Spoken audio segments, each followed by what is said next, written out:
What's going on, guys? So we have a extra legendary event going on from Sacred Shards. I have 3 Sacred Shards to pull, so we're going to get an Armand's plus something else. I just pulled a 6-star soul yesterday, so let's go ahead and see him right off the bat. And then after I finish this up, we're going to jump in and talk about some of the events and things that are going on and kind of what my opinions are about those. So maybe I hit something good, maybe not, who knows. But I think I recently got a legendary, so I wouldn't be surprised if I didn't get one. There is no summoning event alongside this, unfortunately, but hey, could be amazing if I hit something. Unfortunately, I didn't, so we'll just wait until the next event and hopefully get something good then. This is also going to be going on for 1 day and 18 hours, so maybe you pick up a Sacred Shard somewhere along the way as well. With that said, we have a few events going on. Nothing there. The Gear Ascension Tournament, I want to talk about this. I want to mention the Champion Training Tournament, and then I want to take a look at the Forge Pass. So let's start off with the Gear Ascension Tournament. So we're going to have points coming from Shogun as well as Sand Devil. Now, when you look at the breakdown, the Shogun is going to give you more points, which is fine. I mean, we farm Shogun less, so it's okay for it to give us more points. I like that idea. Though the lesser stuff is going to give you far more points than the greater. If you're just getting lessers, the drop rate for these, I put it into ChatGPT, you're getting between 40 and 55 on stage 25. Say you're getting 47. Well, 47 times, what was it, 3 is 141 points for that. Whereas if you're doing the superior, say you're getting 4 from the drops, it's going to be a range of 3 to 5 big oils. So you get 4. Well, now you're getting 36 points. It's crazy the difference between the superior and the lesser. Now, when we look at the point requirement for the prism crystals, I want to talk about how much energy you're actually going to need. It's far less than what you probably expect. 12,000 points sounds like a crazy high number, and it would be typically during a turn attack tournament. But for this, it's not as bad as what you might think.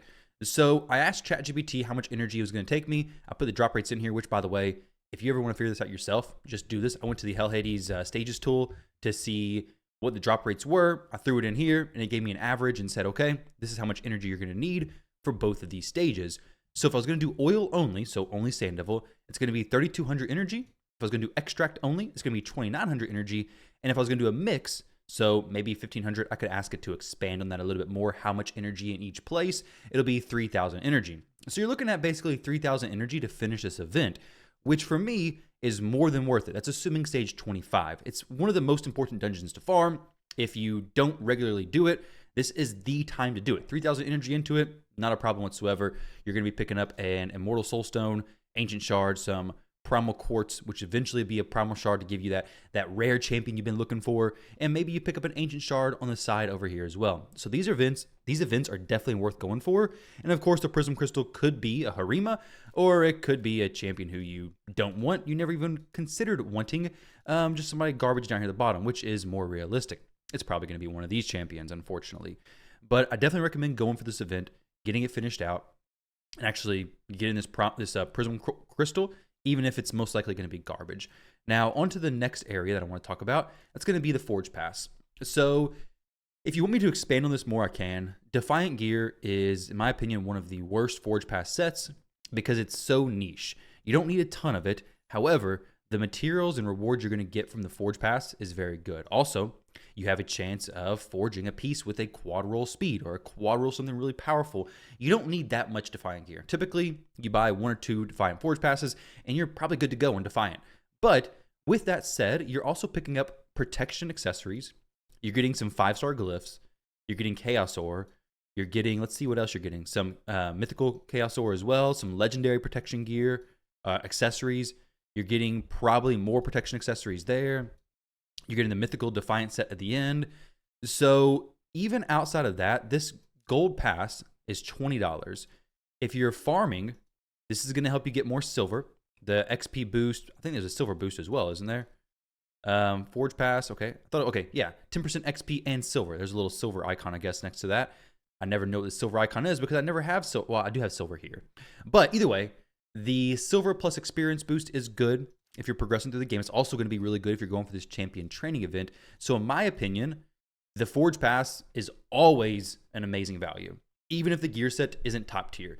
This one is lower, so while most other Forge Passes I put above the daily gem pack is in terms of value, because the daily gem pack, it's going to give you, 2,000 gems, and I think it's a great purchase.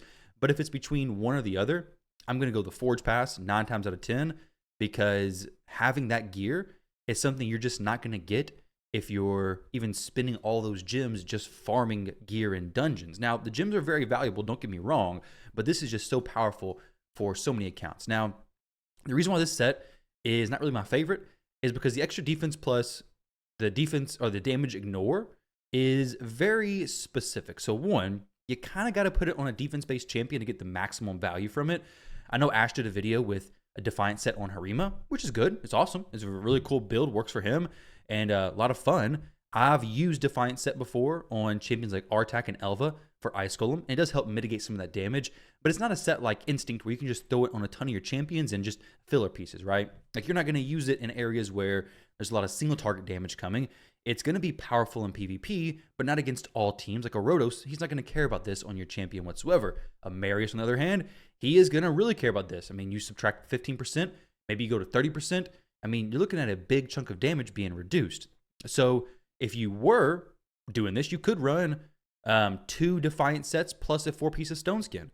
That could work. You're going to be very difficult to kill by a lot of these AoE-based champions, but the second a single target champion comes in, it's not going to be as easy. But maybe you have a specific Marius counter you like using or something, and then maybe that could work in that situation.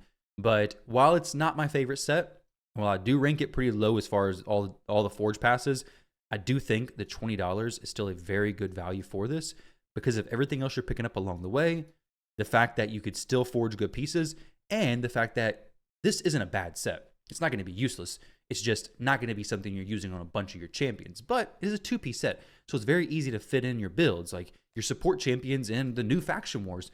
Maybe the new hard mode Faction Wars is going to have bosses with AoE skills that you have to deal with. It's going to be a good set for that. But if you're free to play, don't even worry about it. Just continue with what you're doing and act like it never even happened. If we're going to move on to the Champion Training Tournament, I mentioned yesterday's video, I was going to do a solo video for Ice Golem 10 Hard. I do have a champion who can do it. It's a Sulfurion, though. I don't know if you guys want to see it. If you would like to see a build on Sulfurion soloing Ice Golem 10 Hard, I want to do some more runs of it to make sure it's 100% consistent. But if you'd like to see that, let me know down below. This Champion Training Tournament, if you don't have Mikage's 5-star soul, it is a 5-star soul, by the way. Some people saw it as a 6-star soul. I would 100% recommend going for this. This is a very powerful soul. The point requirements is 20,000, so I would expect to push 50,000, honestly. Unless your bracket's pretty easy, I would say 50,000 is probably where you need to go. I do have a champion training calculator if you guys would like to check that out. I'll try to leave it linked down below in case you want to go over there. Just make a copy of it and you can edit it however you want. But basically it gives you an idea of how many champions, all that stuff you need to get a certain amount of points. So maybe it helps you out, maybe not, but I will be going for the 15,000 at least.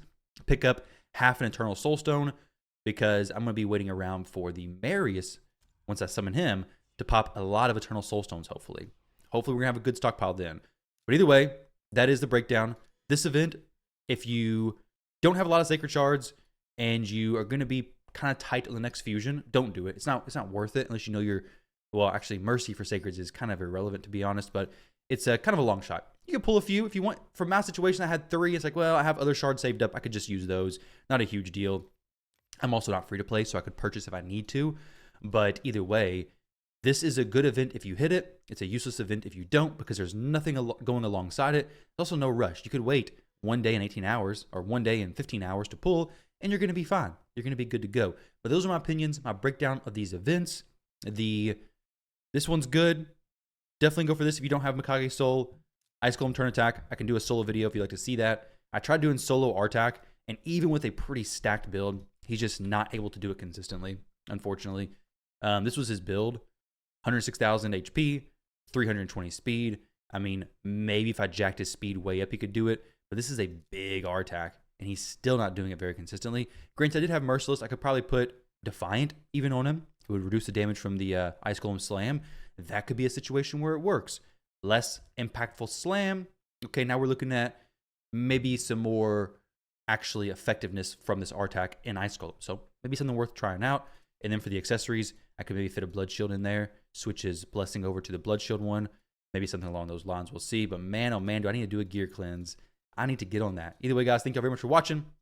Appreciate it. Best of luck in this event, and I'll catch you all in the next one.